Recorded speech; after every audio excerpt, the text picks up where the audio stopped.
Problems are part of life and facing them with a smile is a art of life. समस्या जीवन की भाग है, परंतु उनका मुस्कुराहट के साथ सामना करना जीवन की कला है। तो बच्चों, आज हम लोग संख्या वाला का पार्ट 2 वीडियो लेके आए हैं, जिसमें सबसे पहले हम लोग समझेंगे भाज्य संख्या। भाज्य संख्या समझने से पहले यहाँ पर हम एक लिखते हैं। क्या लिखते हैं? एक। एक किस किस के पहाड़े में आता है, या बोल सकते हैं एक का अपवर्तक क्या क्या है। तो एक केवल एक के पहाड़े में आएगा और किसी के पहाड़े में नहीं आएगा। तो यह जो एक है, एक का अपवर्तक कहलाएगा। दो किस किस के पहाड़े में आता है? दो एक के पहाड़े में आता है और दो के पहाड़े में आता है, तो दो का अपवर्तक एक और दो कहलाएगा, या दो का गुणनखंड एक और दो कहलाएगा। तीन किस किस के पहाड़े में आता है? एक में आता है, तीन में। चार किस किस के पहाड़े में आता है? एक में आएगा, दो के पहाड़े में दो दूनी चार, चार के पहाड़े में। इसी तरीके से पांच एक के पहाड़े में आएगा, पांच के पहाड़े में। छ एक में आता है, दो में आता है, तीन में आता है और 6 में आता है। इस प्रकार से तमाम संख्याएं होंगी, ठीक, जिनके अपवर्तक 2 से अधिक होंगे। इसका अपवर्तक केवल एक है, ठीक। इसका अपवर्तक 2 है, एक और दो। इसका अपवर्तक 2 है, एक और 3। इसका अपवर्तक 2 से अधिक है। इसका अपवर्तक केवल 2 है। इसका अपवर्तक 2 से अधिक है। इसका अपवर्तक क्या है? 2 से अधिक है। कितना है? 4 अपवर्तक है, ठीक। तो जिन संख्याओं के 2 से अधिक अपवर्तक होते हैं उसी को भाज्य संख्या कहते हैं। आई बात समझ में? जिन संख्याओं के 2 से अधिक अपवर्तक होते हैं उसे भाज्य संख्या कहते हैं। यहाँ पर वही परिभाषा लिखा है, वह संख्या जो 2 से अधिक संख्याओं से विभाजित होती है उसे भाज्य संख्या कहते हैं। अथवा दूसरे रूप में बोल सकते हैं, जिन संख्याओं के 2 से अधिक अपवर्तक होते हैं उन्हें भाज्य संख्या कहते हैं। जैसे 4, 4 का अपवर्तक 1 है, 2 है और 4 है। 6, 120, 412 इत्यादि ऐसी तमाम प्रकार की संख्याएं। सबसे छोटी भाज्य संख्या कितनी होती है? तो 1 नहीं होगी, 2 भी नहीं होगी, 3 नहीं, 4 होगी। वही बात पूछी जाए, सबसे छोटी 2 अंकों की भाज्य संख्या कितनी है? तो सबसे छोटी 2 अंकों की भाज्य संख्या 10 होती है। 2 अंक होने चाहिए और सबसे छोटी होनी चाहिए। तो 10 जो है 1 से भी कटेगा, 2 से भी कटेगा, 5 से भी कटेगा और 10 से भी कटेगा। तो 2 से अधिक अपवर्तक है। यदि प्रश्न पूछ ले सबसे छोटी विषम भाज्य संख्या कितनी होती है, तो सबसे छोटी विषम भाज्य संख्या कौन होगी?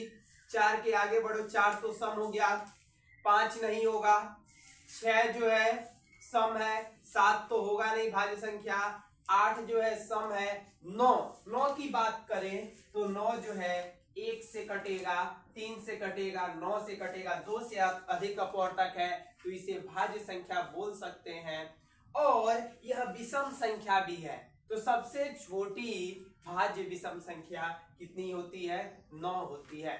इसका एक बार स्क्रीनशॉट ले लो।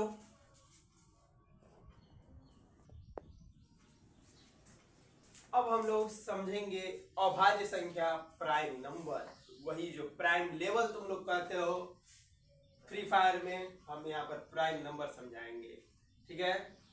अभाज्य संख्या, तो इसका परिभाषा जो है तमाम जगहों पर ऐसे दिया जाता है, वह संख्या जो 2 संख्याओं से विभाजित होती है एक से और स्वयं से, उसे अभाज्य संख्या कहते हैं। परंतु इस परिभाषा को हम सही नहीं मानते, हम इसके लिए दूसरा परिभाषा लेके आए। क्यों सही नहीं मानते, आइए समझते हैं। यहां पर इन सबको सबसे पहले इरेज कर लेते हैं, ठीक जी। देखो, एक जो है 1 से भी विभाजित होती है और स्वयं से विभाजित होती है। अगर हम परिभाषा जो अभी बोले हैं वह संख्या जो 2 संख्याओं से विभाजित होती है, एक से और स्वयं से, उसे अभाज्य संख्या कहते हैं। तमाम जगहों पर यही बताया जाता है। परंतु इसको हम गलत मानते हैं। क्यों गलत मानते हैं? क्योंकि एक से भी विभाजित होती है और स्वयं से विभाजित होती है, अर्थात इसे अभाज्य संख्या होना चाहिए, परंतु यह अभाज्य संख्या नहीं है। दो जो है एक से विभाजित हो रही है, स्वयं से विभाजित हो रही है, केवल दो संख्याओं से विभाजित होती है तो अभाज्य संख्या।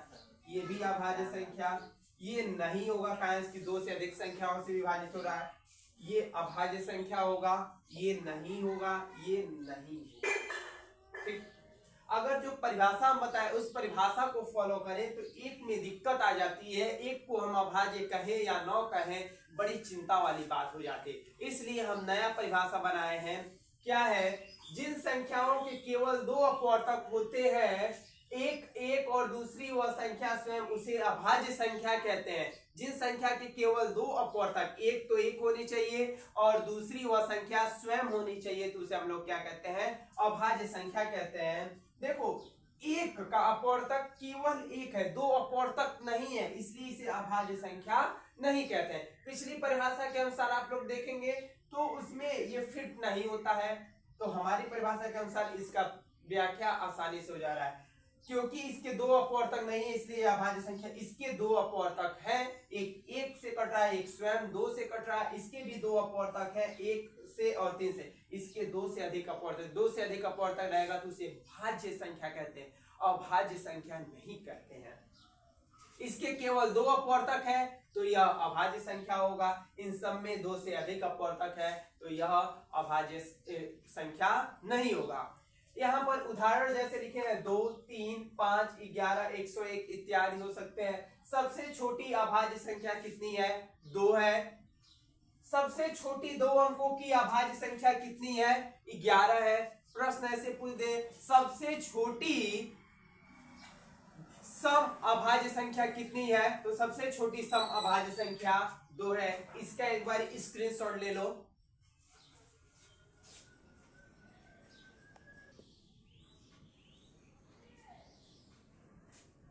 अब हम लोग समझते हैं सह अभाज्य संख्याएं को प्राइम नंबर, लेकिन इससे पहले हम लोग समझे हैं भाज्य संख्या और अभाज्य संख्या। एक जो है इसका केवल एक ही अपवर्तक है, एक। अगर दो अपवर्तक रहते हैं तो उसे अभाज्य संख्या कहते हैं, और दो से अधिक अपवर्तक हैं तो उसे भाज्य संख्या कहते हैं। एक का न तो दो अपवर्तक है, न भी दो से अधिक है, तो एक न तो भाज्य है और न ही अभाज्य है। समझ रहे हो ना? समझ रहे हो, ठीक है। तो एक न तो भाज्य है और न ही अभाज्य है, याद रहेगा या नहीं? बोलो हाँ या नहीं? ठीक है। अब हम लोग समझते हैं सह अभाज्य संख्याएं को प्राइम नंबर।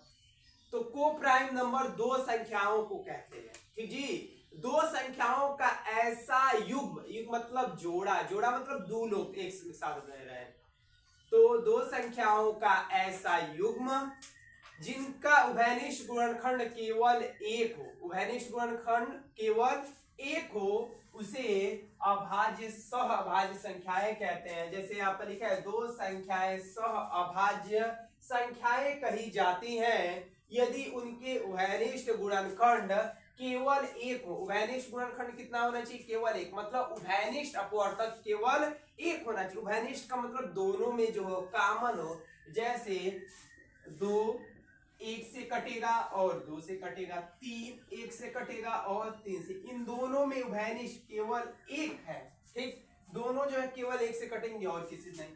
जैसे बात करें 19 और 27 की, 19 एक से कटता है और 19 से कटता है, 27 एक से कटेगा, 3 से कटेगा, उसके बाद 9 से कटेगा, 27 से कटेगा। तो इसमें उभयनिष्ठ गुणनखंड केवल कितनी है? तो एक है, उसके अलावा और कोई उभयनिष्ठ गुणनखंड नहीं है। इसलिए ये जो है दोनों संख्याएं क्या कही जाएंगी? सह अभाज्य संख्याएं बोली जाएंगी। जैसे यहाँ पर एग्जांपल लिखा है 2, 3, 14, 15, 19, 27 इत्यादि। 14 जो है और 15 में उभयनिष्ठ गुणनखंड मतलब दोनों किससे कटेंगे? केवल एक से कटेंगे, और कोई ऐसा संख्या नहीं है जो दोनों को काट सके। वैसे तो अकेले अकेले देखो 14 2 से भी कट जाएगा, 7 से भी कट जाएगा, 15 3 से भी कट जाएगा, 5 से भी कट जाएगा, लेकिन जो दोनों को काट दे, एक के अलावा और कोई नहीं है। दो चार को कमेंट में तुम लोग बताओ अभाज्य संख्याओं का युग्म कमेंट करके, और इसका स्क्रीनशॉट ले लो और डेली बाय डेली अपने कॉपी में इसको लिखा करो। ठीक, अगर किसी और टॉपिक पर वीडियो चाहिए तो कमेंट करके बताओ, तभी वीडियो बनाने की इच्छा जागृत होगी मेरी। वीडियो अच्छी लगी हो तो लाइक करें, साथ ही साथ सब्सक्राइब करें और बेल आइकन दबाना बिल्कुल ना भूलें